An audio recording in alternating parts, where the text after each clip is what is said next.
अस्सलाम वालेकुम नाज़रीन, मैं doctor Mohammad Usman homeo clinic online के चैनल से आज एक मरतबा फिर आपसे मुखातिब हूँ।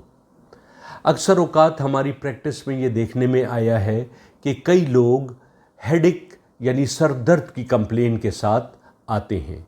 इनमें अक्सर औक़ात नौजवान भी होते हैं और कदरे ज़्यादा उम्र वाली अफराद भी होते हैं और ख़ुसूसन फ़ीमेल्स में हेडेक बहुत ज़्यादा पाया जाता है। कई मरतबा मरीज़ अपने हेडेक को सही तौर पर बयान नहीं कर सकते, लेकिन एग्ज़ामिनेशन करने पर पता लगता है कि उनको दरअसल माइग्रेन है, जिसे हम दर्द शकीका भी कहते हैं या आधे सर का दर्द भी कहते हैं।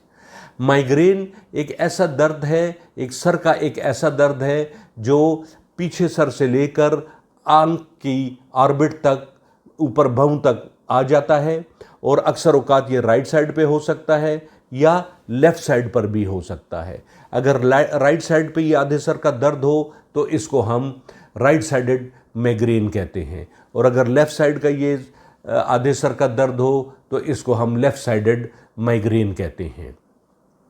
माइग्रेन की वजूहात अमूमन ये होती हैं कि ये फेमिलियल हिस्ट्री में पाया जाता है। माँ या बाप किसी को ये आधे सर का दर्द हो तो ये आगे औलादों में भी आ सकता है। और इसके अलावा दूसरी वजूहात में आसाबी कमज़ोरी, टेंशन का होना, डिप्रेशन का होना और ऐसे नफ्सियाती अवारिज़ जो कि आधे सर का दर्द काज कर सके, ये वजूहात हो सकती हैं।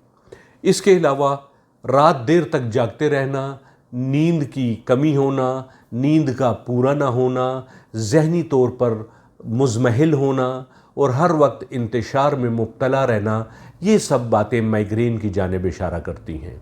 जहाँ तक इसकी अलामात का ताल्लुक़ है तो आम तौर पर ये माइग्रेन ख़ुद मरीज़ बताता है कि मेरे राइट साइड या लेफ़्ट साइड पर होता है और दूसरा मरीज़ ख़ुद इसकी काज बताता है कि अगर रात देर तक जाग लूँ या कोई टेंशन डिप्रेशन की बात आ जाए, परेशानी की बात आ जाए या कोई गम, गुस्सा, फ़िक्र की अलामात हों तो उनसे ये हेडेक जो है वो ज़्यादा हो जाता है। बहरहाल माइग्रेन हेडेक एक ख़तरनाक चीज़ साबित हो सकता है अगर इसकी सही तौर पर डायग्नोसिस ना की जाए।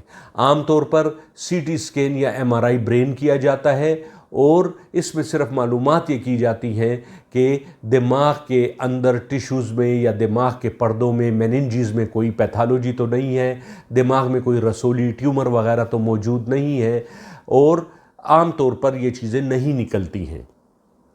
लिहाजा माइग्रेन आम तौर पर क्लिनिकल ग्राउंड्स पे ही इसको डायग्नोस कर लिया जाता है।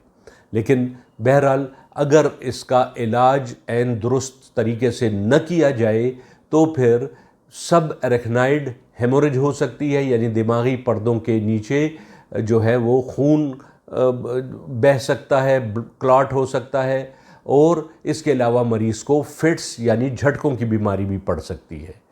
लिहाजा इसकी दुरुस्त डायग्नोसिस भी करवानी चाहिए जल्द अज जल्द और इसके साथ साथ मरीज़ को चाहिए कि वो इसका इलाज भी करे। होम्योपैथिक सिस्टम ऑफ मेडिसिन में बहुत अच्छी अच्छी अदवायात हैं। मैं आपको सिंपली 3-4 किस्म की अदवायात बताता हूँ जो इस अलामात के मुताबिक अगर आप इस्तेमाल करेंगे तो इंशाअल्लाह ताला आपका माइग्रेन बिल्कुल ठीक हो जाएगा। याद रखें, किसी को अगर राइट साइडेड माइग्रेन है तो इसकी दवाई सेंगुनीरिया 30 होती है। 5 कतरे सुबह, 5 दोपहर, 5 कतरे रात, इसको 2 घूंट पानी में पी लें। अगर किसी को लेफ़्ट साइड का माइग्रेन है तो इसकी दवा स्पाइजीलिया अमूमन हुआ करती है। ये 5 कतरे सुबह, 5 दोपहर और 5 शाम 30 पोटेंसी में आप इस्तेमाल कर सकते हैं। अमूमन आम तौर पर इससे बेहतर हो जाता है कोई भी शख्स। इसके अलावा फिर R16 एक मेडिसिन है, R16, तो ये रेक्विज के ड्रॉप्स हैं। ये 15 कतरे दोपहर, 15 सुबह, 15 दोपहर, 15 शाम पिए जा सकते हैं। और इसके अलावा आसाबी कमज़ोरी को दूर करने के लिए कालीफास 6 टैबलेट्स 4 गोली सुबह, 4 गोली दोपहर, 4 गोली शाम इस्तेमाल की जा सकती हैं। उम्मीद है आज की ये वीडियो आपको पसंद आई होगी। इंशाअल्लाह आइंदा फिर किसी नए मौजू के साथ बात करेंगे। तब तक के लिए इजाज़त दीजिए। अस्सलामु अलैकुम व रहमतुल्लाहि व बरकातुहू।